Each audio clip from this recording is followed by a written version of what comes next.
L'instant finance avec Gann. Comment se sont comportés les marchés financiers fin 2020? Nous avons posé la question à Denis Cohen, directeur de solutions financières chez Groupama Ganvi. Bien, cette année, 2020, les marchés actions américains la finissent, sur des records, historiques. Donc ça a été une année, exceptionnelle, hein. On est passé par le pire et puis, ensuite on a espéré, le meilleur et même si on regarde chez nous, hein, avec, l'indice, des actions françaises, le CAC 40, hein, il termine, l'année à, -5,6 alors que fin mars, il s'était retrouvé à -37 de performance. Alors ce comportement, plutôt positif est assez généralisé, à part pour 2 placements.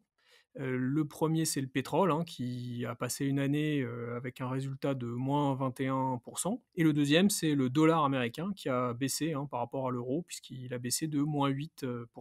Alors cette situation, elle peut paraître paradoxale, hein, puisqu'on a encore aujourd'hui une situation sanitaire mondiale qui se dégrade avec, des mesures, restrictives qui se renforcent, en Europe. On le voit, même en France, actuellement, mais aussi, en Asie, avec une recrudescence de cas, au Japon ou en Corée du Sud. Malgré ça, les marchés, financiers font passer au second plan, hein, l'impact, économique de cette détérioration sanitaire et si ça passe au second plan, c'est pour 2 raisons. La première raison, c'est qu'on assiste à un déploiement rapide des campagnes de vaccination qui vont permettre de protéger la population, des de ce virus et la deuxième, c'est que les banques centrales et les gouvernements ont des politiques de soutien qui sont massives, et ont mobilisé, des milliards, d'euros pour pouvoir soutenir les économies, qui, subissaient de plein fouet les effets de la crise.